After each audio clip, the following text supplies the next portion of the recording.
ఈ దేశ నిర్మాణం చేసినటువంటి క్రైస్తవ సమాజం, ఈ దేశ నిర్మాణం చేసినటువంటి క్రైస్తవ సమాజం కలలుగన్నటువంటి రాజ్యం స్క్రీన్ మీద మీకు కనిపిస్తా ఉంది. 1807లో abolishment of the slavery act నీ రాజు తీసుకొచ్చాడు. జోగిని అనే వ్యవస్థను కూల్చడానికి నీ రాజు తీసుకొచ్చాడు. 1930లో ముత్తులక్ష్మిరెడ్డిని నిలబెట్టి మెడ్రాస్ లెజిస్లేటివ్ కౌన్సిల్లో ఈ దేవదాసి వ్యవస్థను నాశనం చేయటానికి, దాన్ని తీసి పారేయండి అని పిల్లు పెట్టింది. నీ రాజు పంపగా వచ్చిన వ్యక్తులు ఆంధ్ర జోగిని యాక్ట్ మనం తీసుకొచ్చాం. ఇంగ్లీష్ ఎడ్యుకేషన్ ఫర్ ఎవ్రీబడి, ప్రతి ఒక్కరికి 1835 మనం తీసుకొచ్చాం. 1795 రైట్ టు ప్రాపర్టీ, అంతకు ముందు ఎవరు భూములు కొనటానికి లేదు. బడుగు బలహీన వర్గాలు భూములను స్వాధీనం చేసుకునేవాళ్ళు. నీకేంద్ర రే మల్లిగా అనేవాళ్ళు, నువ్వెవర రే ఈరిగా అనేవాళ్ళు, నువ్వెవర రే బయటుండు, నువ్వు మా ఇంటికి రావద్దు, నీ నీడ పడద్దు అన్నారు. కానీ నీ రాజు నీకు అధికారం ఇచ్చాడు. భూమి కొనుక్కునే అధికారం, భూమిలో పండించుకునే అధికారం, పండించిన దాన్ని తినే అధికారం నీది. అంతకు ముందేమయ్యేది, భూమి తీసుకుని కష్టపడి మంచిగా పనిచేసి ఇంత పండు వండిన తర్వాత వస్తాడు అయ్యగారు, ఏట్రా ఇది ఏటి బాబండింది, అమ్మగారి కావాలంటే ఇచ్చిరాపో అంటే నోరు మూసుకొని ఇవ్వాలి అంతే. అదే చట్టం. కానీ ఈరోజు అది కాదు.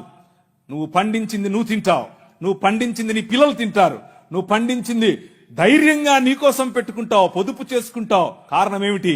నీ రాజు, రాజులకు రాజు, ప్రభువులకు ప్రభువు, కైసర్ అగస్తస్ మరియు కైసర్ తిబేరియస్ల ప్రతినిధి అయిన పిలాతు ముందు నిలబడుకొని నా రాజ్యము నీ రాజ్యము లాంటిది కాదని చెప్పాడే ఆ రాజు. Right to property, right to education, abolishing killing children. చిన్న పిల్లలను కొనుక్కొని వెళ్లేవాళ్ళు. రాజమండ్రి ఆయన ఒకసారి రాశారు, ఈ దాన్ని ఏమంటారు, కాటన్ గారు ఆయనకు రాసినటువంటి, కాటన్ గారి గురించి రాసినటువంటి పత్రిక ఒక పుస్తకంలో ఇలా రాసిందట. ఏంటంటే వాళ్ళ ఇంట్లో పనిచేసేటువంటి ఒక ఆయమను వచ్చి ఒక ₹1 ఇవ్వమ్మా అని అడిగింది. ఆ రోజుల్లో ₹1 ఎందుకమ్మా అంటే, నేను వెళ్ళి రాజమండ్రిలో ఒక ఆడపిల్లను కొనుక్కొచ్చుకుంటాను అంటుంది. ఏంటి కొనుక్కొచ్చుకుంటావా? ఎందుకు? అది మన పరిస్థితి ఆ రోజుల్లో. పిల్లలు నమ్ముకునేటటువంటి బతుకులు, తినటానికి లేని బతుకులు, పిల్లలు నమ్ముకునేటటువంటి బతుకుల నుండి నీ రాజు, నువ్వు అమ్మటానికి వీలు లేదు, నువ్వు చంపటానికి వీలు లేదు. నిర్మాణం కట్టాలంటే పిల్లల్ని చంపరారు, ఏదైనా రోడ్డు వేయాలంటే పిల్లల్ని చంపుతారు, రక్తం పడాలంటారు. ఇలా పిల్లలను, మన పిల్లలను చంపుతూ ఉంటే ఆపింది నీ రాజు. Right to education 1913. నువ్వు పెళ్లి చేసుకుంటే నీ భార్య 7 రాత్రులు బ్రాహ్మణుడితో పడుకోవాలి. ఇది ఈ దేశ చట్టం. నువ్వు నల్లగా ఉన్నావట, నీకు దాన్ని ఏమంటారు, బట్టతలు ఉందంట, రింగులు ఎంటుకలు ఉన్నాయంట, కాబట్టి నువ్వు దాసుడివి, దస్యుడివి, నువ్వు రాక్షసుడివి, నువ్వు మ్లేచ్ఛుడివి. కాబట్టి నీ జీవితాన్ని మార్చాలంటే, కాబట్టి నీ వంశాలు మంచిగా మారాలంటే బ్రాహ్మణుడితో నీ భార్య పడుకోవాలి. కలిగే పిల్లలు ఎలా ఉంటారు? అప్పుడు ఆర్యీకరణ జరుగుతుంది. కృణ్వంతో విశ్వమార్యం అన్నారు. అంటే అర్థం ఏంటి? ఈ ప్రపంచం మొత్తాన్ని కూడా ఆర్యీకరణ చేయాలి అన్నది వారి రాజ్య కళ. The kingdom of Rama, but the kingdom of God, దేవుని రాజ్యం ఏమన్నా తెలుసా? ఎవరితో పడుకోవక్కర్లేదు. My blood is enough, I will cleanse you from all sin. ప్రతి పాపము నుండి యేసు రక్తము నిన్ను కడిగి పరిశుద్ధునిగా చేస్తుంది. ఎవరి దగ్గర పడుకోవక్కర్లేదు. మనం ఈ దేశానికి ఒక చట్టం ఇచ్చాం. ఏం చట్టం ఇచ్చాం? 1819లో. ఇదంతా నేను సుత్తి కొడుతున్నా అనుకున్నారా? చట్టం ఇది. ఒక్కసారి చరిత్ర తిరిగేయండి. ఇదంతా నీ రాజు చేశాడు ఈ దేశానికి. నీ రాజు తీసుకొచ్చాడు. నల్లట్ట పుస్తకం మోసుకొచ్చినోళ్ళు కష్టపడి పిల్లులు వేసి, రిట్ పిటిషన్లు వేసి, నిలబడి కొట్లాడి నీకు ఇచ్చిన హక్కిది. That is the kingdom of God. No discrimination, right to sit, abolishing child marriages. ఇలా చెప్పుకుంటూ పోతే ఎన్ని చట్టాలు చేశాం మనం. రైలు మనది, పోస్ట్ ఆఫీస్ మనది, ఐఏఎస్ తెచ్చింది మనం, ఐపీఎస్ తెచ్చింది మనం. తెలుగు భాషను మ్లేచ్ఛ భాష అన్నారు.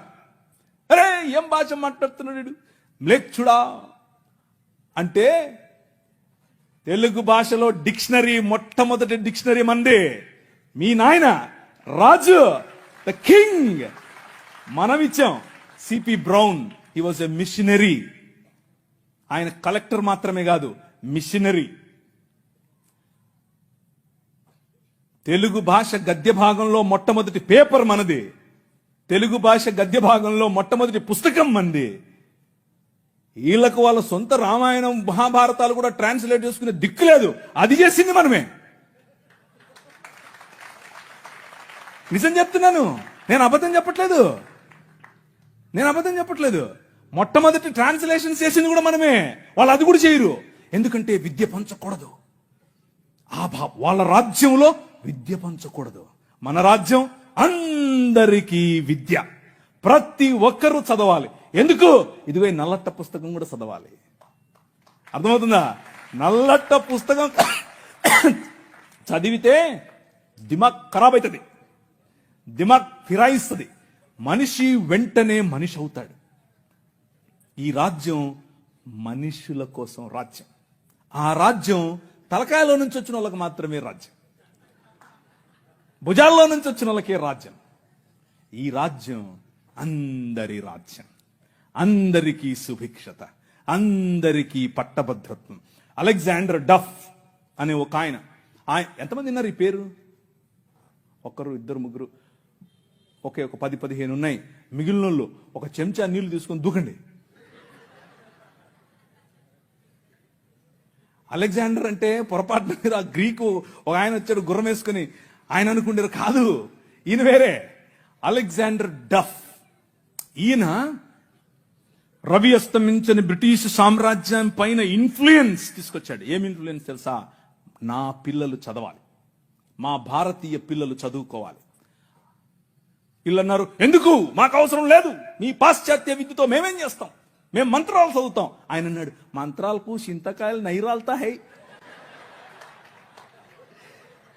అలెగ్జాండర్ డఫ్ నో, చదవాలి, మన పిల్లలు చదవాలి, ఆంగ్ల భాషలో చదవాలి, ప్రతి భాషలో చదవాలి, తెలుగులో చదవాలి, తమిళంలో చదవాలి, బెంగాలీ కావాలి, పుస్తకాల తర్వాత పుస్తకాలు, పుస్తకాల తర్వాత. ఈ అలెగ్జాండర్ డఫ్ యొక్క ఇన్ఫ్లుయెన్స్ కారణం చేత ఈశ్వరచంద్ర విద్యాసాగర్, అలాగే రాజా రామ్మోహన్ రాయ్ ఇలాంటి వాళ్ళు నిలబడి, ఎస్ మా పిల్లలు చదవాలి, మా పిల్లలు కూడా చదవాలి, మంత్రాలకు మేమేం చేసుకోవాలి, అవసరం లేదు, ఎల్లమ్మకు పుల్లమ్మకు పోయి మీరు చదువుకోండి అని యూనివర్సిటీస్ ఒకే సంవత్సరంలో అటువైపు మెడ్రాస్ యూనివర్సిటీ, ఇటువైపు బాంబే యూనివర్సిటీ, ఇటువైపు శ్రీరాంపూర్ యూనివర్సిటీగా ఈ రోజు ఏదైతే ఉందో బైబిల్ కాలేజ్ అనుకుంటున్నారో అది ఆ రోజు కల్కటా యూనివర్సిటీ. 3 యూనివర్సిటీలు స్థాపించటానికి వెనకుండి పనిచేసింది ఈ అలెగ్జాండర్ డఫ్. ఈయన ప్రభావం, ఈయన ఇన్ఫ్లుయెన్స్ కారణం చేత మెకాలే అనే ఒక వ్యక్తిని ఈ దేశానికి పంపించారు. పోయి చూసి రాపో బాబు, అసలు చదువు అవసరమా లేదా. ఆయన ఇచ్చినటువంటి నివేదిక, ఎస్ అందరూ చదవాలి. ఇంతమంది కూర్చొని ఉన్నారు, బైబిల్ సంకలో పెట్టుకుని ఓ వెళ్ళిపోతున్నారు, బాగుంది. కానీ ఏడి ఒక్క అలెగ్జాండర్ డఫ్? మీ ఊరి ఎమ్మెల్యేని ఇన్ఫ్లుయెన్స్ చేసే దమ్ముందా నీ దగ్గర? మీ ఊరి ఎంపీ దగ్గర నిలబడుకొని మాకు ఇది కావాలి అని అడిగే దమ్ముందా నీ దగ్గర? అలెగ్జాండర్ డఫ్ నీ కోసం కొన్ని 100 సంవత్సరాల క్రితం నీ పిల్లల కోసం ఆలోచించాడు. ఎలా కట్టాం మీ దేశాన్ని తెలుసా? దూరదృష్టి, దూరంచే యుద్ధవాసనను పసిగట్టడం. యోబు గ్రంథంలో రాసినట్టు, గుర్రమును చూచితివా, అది వాడి రౌతును తిరస్కరిస్తుంది, తలతలలాడు ఈటెలను మెలమెలలాడు ఆ బల్లెములను చూసినప్పుడు రా రా అని ఉద్దండ కోపముతో మిడతల వలె గంతులేసి ముందుకెళ్తుంది. యుద్ధం అంటే దానికి అంత ఇష్టం. ఏది ఎక్కడున్నారు అలెగ్జాండర్ డఫ్లు? రైజా ఇంతవరకు పాట పాడారు, లే నిలబడు, లే నిలబడు. ఎప్పుడు నిలబడతావు ఇంక నువ్వు? నీ చరిత్ర. డాక్టర్ బాబాసాహెబ్ భీమ్రావ్ అంబేద్కర్ గారి మాట అన్నారు. ఆయన కూడా ఒక చోట నేర్చుకుందే, మనమే నేర్పాం. The king of this world నేర్పాడు. ఏమన్నారు తెలుసా? చరిత్ర, నీ చరిత్ర తెలుసుకోకపోతే నువ్వు చరిత్రలో లేకుండా పోతావు. ఇది నీ చరిత్ర. ఇది నువ్వు ఈ దేశానికి, ఈ దేశ నిర్మాణంలో నువ్వు సాధించినటువంటి చరిత్ర. దారా యాక్ట్ 1879. దారా అంటే డెక్కన్ అగ్రికల్చరల్ రిఫార్మ్స్ యాక్ట్ దాని పేరు. ఆ రోజుల్లో స్వరాజ్యం లోకమానుడు ఉన్నాడు కదా ఆయన అన్నాడు, ఏమన్నాడు, ఆయన ఎందుకు అంతటానికి, ఎవరికి? పేదలు, బడుగు, బలహీన వర్గాలు వెళ్ళి దాన్ని ఏమంటారు, దున్నుకుంటామయ్యా అంటే, సరే దా. అదేదో ఆ రోజుల్లో సినిమా వచ్చింది, సబ్బు పౌడరు చూపించి వాళ్ళ దగ్గర భూములు తీసుకునేవాడు. ఆ టైప్ ఇడు. అలా చేస్తూ ఉంటే క్రైస్తవ మిషనరీలు అప్పుడున్నటువంటి డెక్కన్ ప్రాంతానికి రాజు అయినటువంటి హైదరాబాద్ హయాంలో వాళ్ళ దగ్గరికి వెళ్ళి ఇన్ఫ్లుయెన్స్ చేసి, నో అలా కాదు, అలా ఉండడానికి వీల్లేదు, దే ఆర్ పెసెంట్స్, వాళ్ళకి అంతంత వడ్డీకి రుణాలు ఇస్తే వాళ్ళు ఎట్లా కడతారు, వాళ్ళు ఎలాగూ కట్టలేరు. కాబట్టి డబ్బులేమో ఇచ్చేసి వాళ్ళు కట్టలేని పక్షంలో వాళ్ళ భూములు తీసుకోవటం ఏంటిది? This is not righteousness, this is not right. అది న్యాయం కాదు. ఆయన భుజముల మీద రాజ్యభారముండును. ఆయన భుజములు ఎక్కడ? ఫ్రిడ్జ్లో పెట్టొచ్చుంటాడా? నువ్వే. This is his body. ఇది ఆయన శరీరం, ఆయన భుజములు ఇక్కడే ఉన్నాయి. ఆ రోజు వాళ్ళు గుర్తించారు, అది నా బాధ్యత అని గుర్తించి వాళ్ళకి 25 పైసల కంటే ఎక్కువ వడ్డీకి రుణం ఇవ్వటానికి వీల్లేదు అని యాక్ట్ చేశారు. ఈ రోజు కూడా అది అలాగే అమల్లో ఉంది. That is your king. నీ రాజు అది. ఈ దేశాన్ని అలా నిర్మించాడు. శామ్ అగింబాటమ్ అనే ఒక ఆయన గ్రీన్ రెవల్యూషన్ ఈ దేశానికి తీసుకొచ్చాడు. ఓ ఆవులు, మేము దాన్ని నిమురుతాం, మేము దాన్ని పూస్తాం, మేము దాన్ని కడుగుతాం అనేవాళ్ళు. కొంతమంది సిమ్ కార్డు బాబాలు ఉన్నారు, ఈ మాటలే అంటుంటారు. వాళ్ళకి చేతకాల ఎట్లా ఆవులు పెంచాలి, ఎట్లా డైరీ ఫామ్ తీసుకురావాలి, ఎట్లా అగ్రికల్చర్ చేయాలి, మేము నిమురుతూ ఉంటాం, మాకు అదే కావాలన్నారు. కానీ ఏం చేయాల, చూస్తూ ఉన్నారు ఊరికే. కానీ శామ్ అగింబాటమ్ చూశాడు, ఊరికి నిమర్లా పనిచేశాడు. ఎందుకో తెలుసా? యువర్ కింగ్, నీ రాజు భావజాలం వేరు. ఊరికే దాన్ని పట్టుకోనేది కాదు ఆయన రాజ్యం. ఆయన రాజ్యం దాని ద్వారా అనేకులకు ఉపాధి, దాని ద్వారా అనేక కుటుంబాలు బాగుపడాలి, అనేక కుటుంబాలు నూతనపరచబడాలి.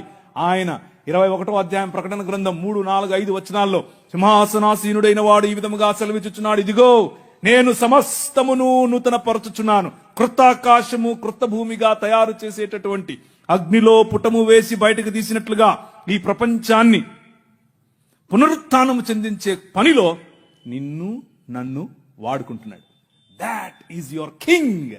ఆ రాజు వచ్చేడు, ఆ రాజు పని మొదలెట్టాడు. ఎలా మొదలెట్టాడు? ప్రతి సమాజాన్ని పట్టుకోవటం ద్వారా, ప్రతి ప్రభుత్వాన్ని ప్రభావితం చేయటం ద్వారా. ఆనాడు నిమ్రోదు సమయం మొదలుకొని ఈనాడు నరేంద్ర మోదీ గారి ప్రభుత్వం వరకు హీ ఈజ్ ద కింగ్. ఆయనే నడుపుతున్నాడు, ఆయనే చేస్తున్నాడు.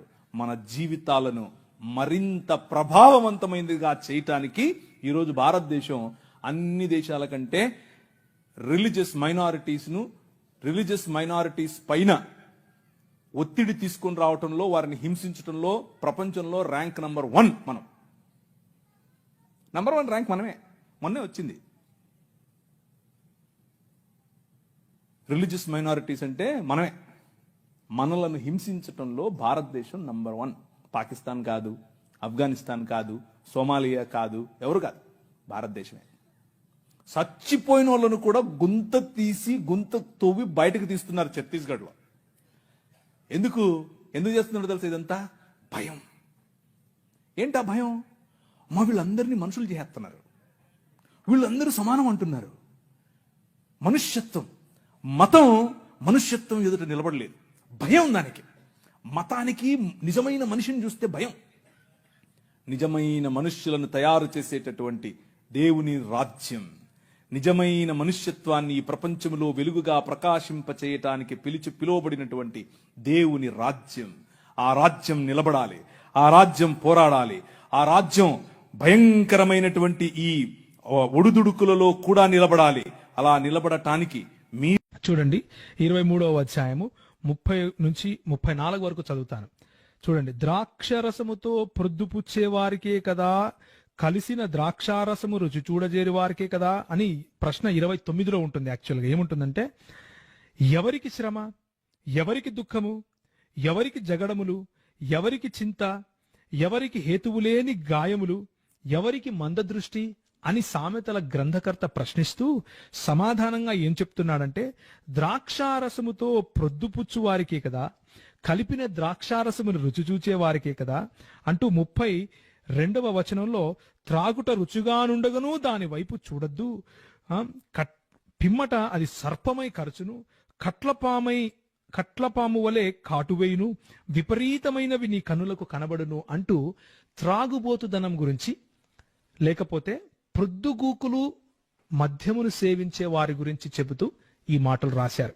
20వ అధ్యాయము 1వ వచనంలో కూడా దాని వశులై ఉండే వారి గురించి అన్నట్లుగా మనం స్పష్టంగా చూస్తాం.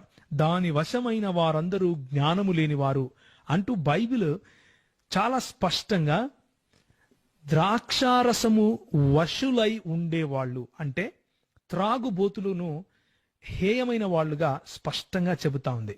అది పాపముగా చిత్రీకరిస్తా ఉంది, అందులో ఏ డౌట్ లేదు.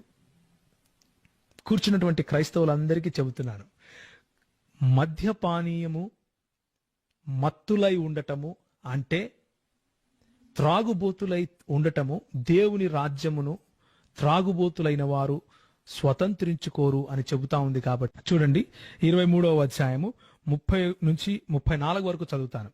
చూడండి, ద్రాక్షరసముతో ప్రొద్దుపుచ్చే వారికే కదా, కలిసిన ద్రాక్షారసము రుచి చూడజేరి వారికే కదా అని ప్రశ్న 29లో ఉంటుంది. యాక్చువల్గా ఏముంటుందంటే, ఎవరికి శ్రమ, ఎవరికి దుఃఖము, ఎవరికి జగడములు, ఎవరికి చింత, ఎవరికి హేతువులేని గాయములు, ఎవరికి మందదృష్టి అని సామెతల గ్రంథకర్త ప్రశ్నిస్తూ సమాధానంగా ఏం చెప్తున్నాడంటే, ద్రాక్షారసముతో ప్రొద్దుపుచ్చు వారికే కదా, కలిపిన ద్రాక్షారసమును రుచి చూచే వారికే కదా అంటూ 32వ వచనంలో, త్రాగుట రుచిగానుండగను దాని వైపు చూడద్దు, పిమ్మట అది సర్పమై కరచును, కట్లపాము వలె కాటువేయును, విపరీతమైనవి నీ కనులకు కనబడును అంటూ త్రాగుబోతుదనం గురించి, లేకపోతే ప్రొద్దుగూకులు మద్యమును సేవించే వారి గురించి చెబుతూ ఈ మాటలు రాశారు. 20వ అధ్యాయము 1వ వచనంలో కూడా దాని వశులై ఉండే వారి గురించి అన్నట్లుగా మనం స్పష్టంగా చూస్తాం. దాని వశమైన వారందరూ జ్ఞానము లేని వారు అంటూ బైబిల్ చాలా స్పష్టంగా ద్రాక్షారసము వశులై ఉండేవాళ్ళు అంటే త్రాగుబోతులను హేయమైన వాళ్ళుగా స్పష్టంగా చెబుతా ఉంది. అది పాపముగా చిత్రీకరిస్తా ఉంది, అందులో ఏ డౌట్ లేదు. కూర్చున్నటువంటి క్రైస్తవులందరికీ చెబుతున్నాను, మద్యపానీయము మత్తులై ఉండటము అంటే త్రాగుబోతులై ఉండటము, దేవుని రాజ్యమును త్రాగుబోతులైన వారు స్వతంత్రించుకోరు అని చెబుతా